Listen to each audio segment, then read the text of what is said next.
Well, we are here in the office of Tom Lebron. He's the branch manager for Alterra Home Loans, and we want to thank you for your time and expertise. Thank you for having us. Thank you guys, thank you for coming. Introduce yourself. Definitely very happy to have you guys here. My name is Tom Lebron with Alterra Home Loans. I'm the branch manager. I've been in the business for over 20 years. My background is in the banking. I used to work for Wells Fargo and Washington Mutual.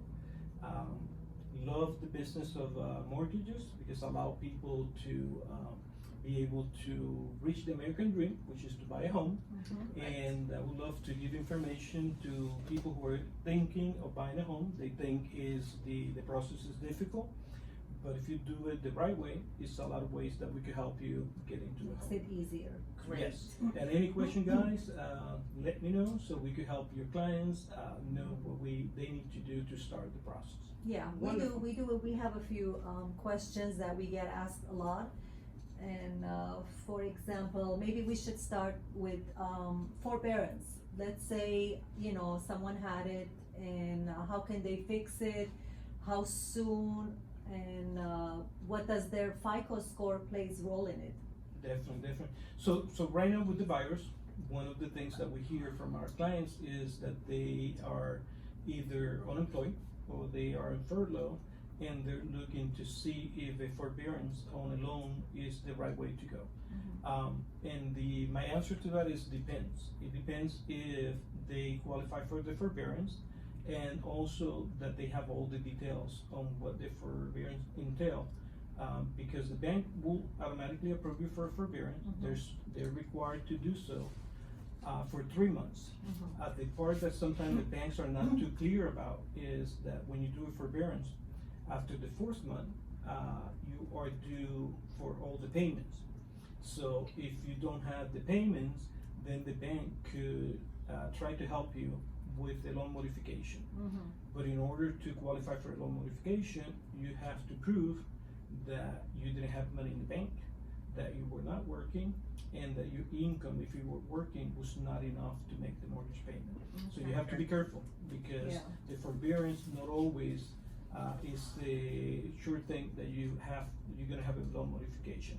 And if you don't get the loan modification approved, then you have to pay the fourth payment, otherwise they're gonna report you late and they're gonna proceed with And loan modification can be It could be tricky. long and It could be hard long. process. Yes. I know I've worked before on And loan modification. Yes, and you know how that went in 2008. Yeah, yes. it was horrible. I hate to say it, but Yes.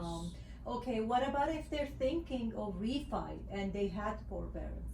So if they are on a forbearance, the first thing they have to do, and this is the latest guideline from Fannie Mae and Freddie Mac, is that they have to catch up. They have to be up to date. And then they have to make 3 payments. So the next 3 months, they have to make payments on time. So by the 4th month, they should be able to apply for a refi.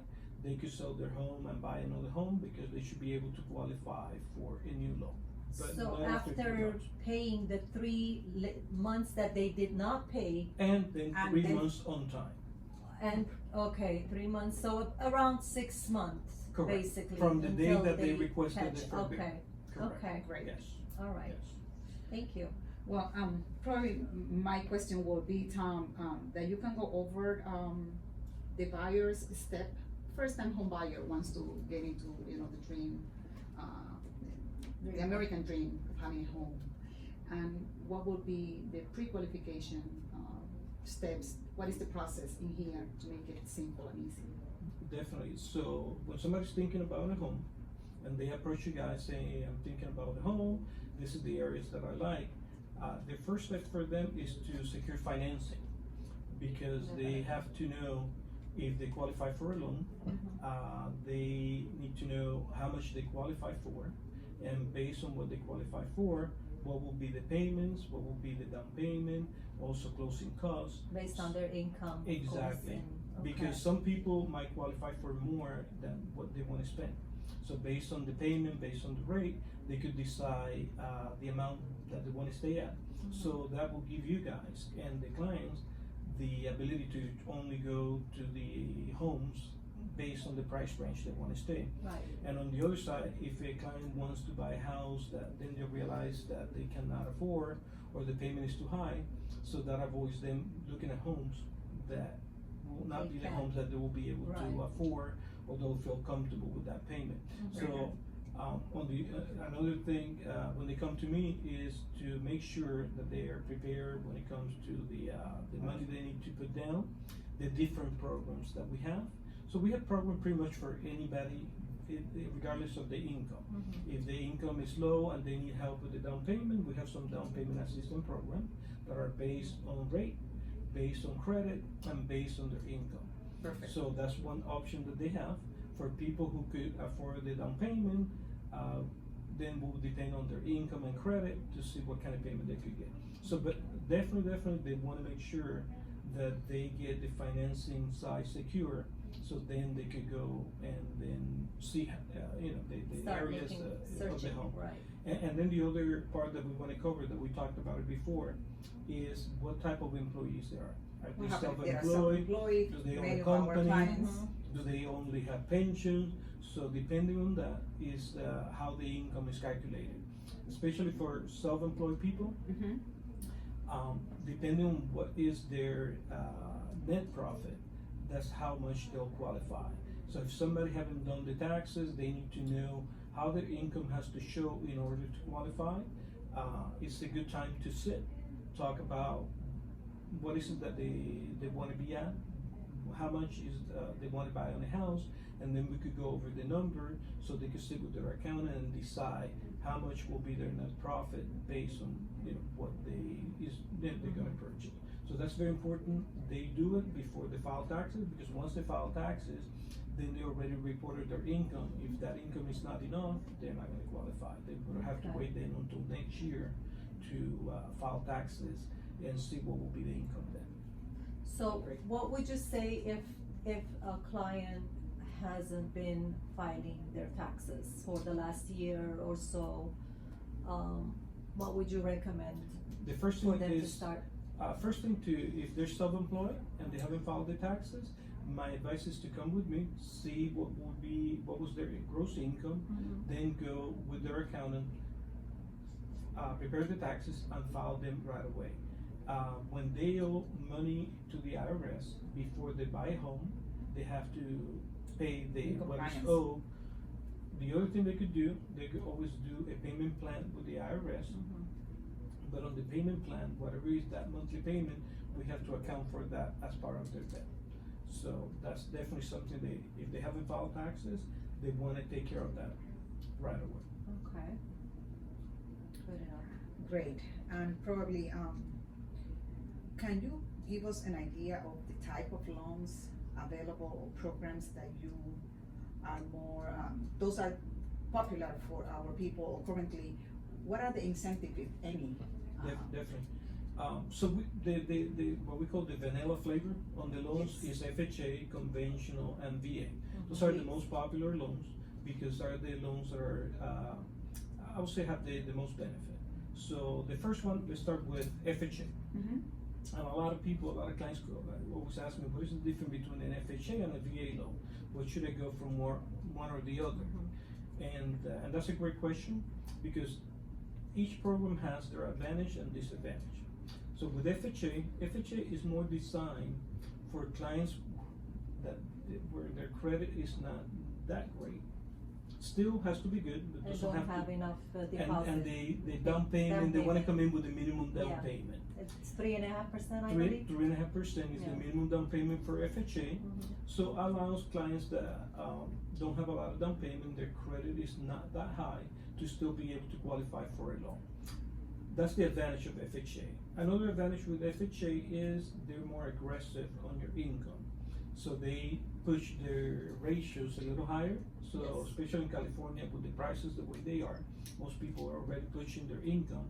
So FHA allows some time you to be able to buy a little bit more of a house than you will do with conventional loan.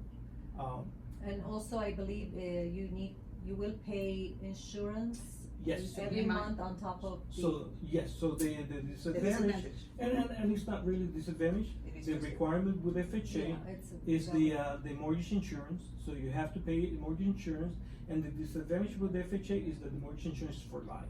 They For the might life be. of the loan, which is the MIP. Yeah. So if they wanna, once they have 20% equity on the property, if they wanna get rid of the mortgage insurance, the only way to do it is Refi? you have to refinance. Okay. Correct. The other disadvantage with FHA is if you're married and you're buying a property just in your name, we still have to account for the debts of the spouse. So regardless if the spouse is gonna be on the loan or not, we still have to account for that Okay. debt. So those are a little bit of the I would say disadvantage with FHA.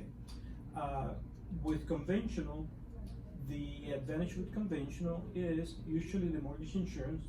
If you have good credit, and depending on the down payment, the mortgage insurance, as longer you have 20% or less with conventional, you have mortgage insurance. The only thing with the mortgage insurance, sometimes it's lower with conventional. Once you have your 20% or less of the initial loan, you could talk to your bank. They'll do an appraisal, and you might be able to get rid of the mortgage insurance without having to refinance. So conventional is a better program for somebody who's coming with at least 20% down, Correct. has a high FICO score, because you're gonna get better pricing. Right. So that's with conventional. And also with conventional, you could, if you're buying condominiums or townhouses, most of them are not FHA approved. So you will have to go with Right. conventional so that will Yeah, allow you to buy. FHA is very particular about their. Very, limited. very limited of what they have approved. Yeah. Before the crash in 2008, most condos were FHA approved. Correct. After the crash, most of the condos FHA disapproved them, Mm-hmm. and if they wanna be approved, the HOA has to apply and get them approved. So, and then the other one is The VA. VA. VA, obviously, this is only for Only for veterans. veterans. For veterans. The VA is one of the best loans out there, because a veteran that qualify based on income, they could buy with zero down. They have, no monthly mortgage insurance, Mhm. they still have an upfront insurance, but no mortgage insurance, And no down payment. and no down payment. So they could come in with a down payment, obviously, if they wanna Just lower to- the payment, yeah. but it's not required. So VA is one of the best programs out there, they have great rates. So anybody who is a veteran, that definitely is a no-brainer to apply for a VA loan. Then besides those three, we have like niche programs. We have one that is the I-10.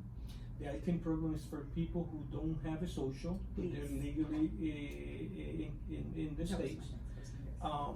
They have requirements. Right now, the requirements are a little bit more strict because of the situation. So most of the banks who offer I-10, 20% down. Mhm. The rate is higher, and they have a higher closing cost. Mhm. So this program works well for somebody who makes good money, has the down payment, but they don't have a social security assigned to them, and the only way to buy is with an I-10. One of the requirements with the I-10 is that you have to have filed taxes for 2 years. So you have to prove that you have filed taxes, so that's another program. Then in terms of, then we have jumbo program, that's for loans, in California, I believe now it's over 765 and above, that's considered a jumbo loan. Jumbo loans are a little more strict with credit, especially now, and also they require at least 10% down. Sometimes, some lenders will offer 5% down, but right now, at this moment, I don't have Yeah. any investor who will go with less than, It's risky. 10% down and minimum 700 FICO score. So they're a little more strict right now because of the COVID-19. Yes. We expect that to, as the market opens, to get a little more Change. flexible and See change, now. but at the moment, It's we strict. haven't seen the change yet. Okay, well, that's a lot of information. That is a for- lot. Yes. For And one I- day. I know that, it's an advantage to have you, and I wanted to just ask you, Tom, what will it be better for a candidate to come to you first rather than other? What makes it different? So when they use my services, so the first thing I tell people, I get that question many times from clients, that Yes. what would be the advantage for me to use you instead of going to the bank? To the bank. So I always say the first thing is Alterra is a direct lender, And just to give you a little bit of why I say we have an advantage is because I used to work for a bank. I was a broker, and now I work for a direct lender. The difference between, and I always say everybody is good, everybody has, everybody tries to give you good service. The difference between a direct lender compared to a broker or a bank is, banks, because they're big institution, they You have are to go very, through different. yes, and they're very conservative on their financing. They have a set of guidelines Yes. that are pretty black and white. If you don't fit, Especially nowadays. now even worse. So they fit you in a box. If you don't fit in that box, then they cannot do the loan. On the broker side, brokers and direct lenders are pretty similar. I think, again, without not saying anything bad about anybody, on the broker side, and I was a broker, the part that I felt that I didn't have was control over my files. Because as a broker, you work with different investors, but they're on the writing team and everything else is with the investor. So you don't have that control that I have when you're a direct lender. As a direct lender, we have very much control over the file.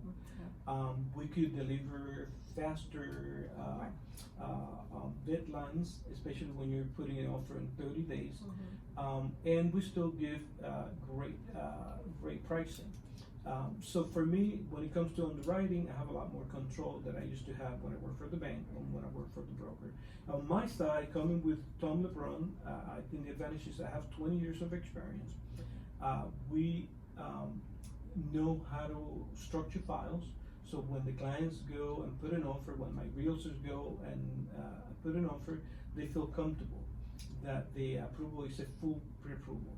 When clients come to me, I cash flow their income, I cash flow their assets, I do a full approval because I wanna make sure when they go out there and they put an offer and they get into escrow, that they're gonna be successful at the end of the transaction. Because nobody wants to go through 30, 45-day escrow and find out that at the end they didn't have a loan. Yeah. So I take that to heart. So when somebody comes to me, that is the first thing that I wanna make sure that they're gonna be successful, they're gonna be able to purchase a home, and then service. I always say, somebody might be able to beat me in pricing, but not in service. I always say we're second to none. We take care of our clients. We wanna make sure they feel comfortable, they trust us, so they come back, they send their families. So I have clients for life. I've been doing it for 20 years, and now I'm doing the loans for the kids of our clients. So That's wonderful. that's what we Yes. wanna make sure, that the service is second to none. Let me just add to that, because I am a client of yours Yes, as well. also a client. Exactly, and service is definitely, a key item.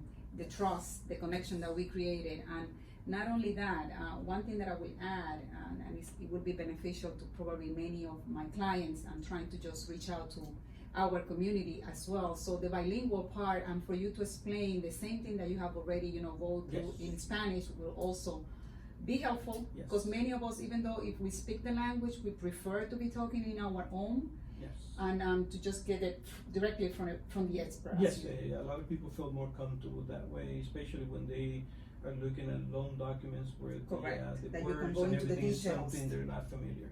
Yes, definitely, and we have, full staff, and we have a full staff in the office from processor, assistants, so when a file comes in to us and we pre-approve them, they get into escrow, we already have a set, how the process is gonna go. Pues dígalo algo en español, sobre todo para muchas de las personas. Claro que sí. Marina está aprendiendo español Claro que también. sí, claro que sí. So, como Clara dice, hablamos también español. Mucha de nuestra clientela es hispana porque se sienten bien con nosotros, que hablamos el idioma, y nosotros queremos darle servicio a todos. Obviamente trabajamos con toda la gente, pero la gente hispana se siente bien trabajando con alguien que hable el idioma. Muchas gracias, Tom. Bueno, I don't know if you have something else maybe to No. add, and maybe we can just wrap it up. I think we could wrap it up Some for today, closings. and but in the future, we're also thinking to do a Zoom meetings, maybe like conference, and if anybody's interested, you can definitely message us your email address, and this way, we can invite you to our Zoom, and, you can ask your questions, and we'll have, you'll have your answers right there and there. Yeah, I think that's a great idea, Marina, because now with the COVID-19, a lot of people don't feel comfortable coming Everything's in. going virtually. And could do live. we could do it virtually, so people who are thinking about buying, that they need to know what is the first step. Zoom training will be great, because we'll give you all the details, what you need to do, the steps that you have to follow, so when they are ready to start the process, they know exactly where they at, what Feel will be comfortable and. exactly what will be ask their payments, how much they need. So it will be, the process makes it much easier when you Yeah. prepare. I'm sure they have more questions, and One because hundred. everybody's Oh, I'm sure. situation is different, Totally. so I Yes. think that would be awesome. We're gonna personalize it the next time. We're just gonna be doing that Zoom. We wanted to thank you for your Thank you. timing, My for pleasure. your Thank you so much. expertise, and please follow us in our social media platforms, Instagram, Facebook. You can please feel free to DM us, each one of us, with questions. Send your information, and we'll be more than happy to follow up. Thank you. We'll be to the next time. Thank you. Thank you so much. Awesome.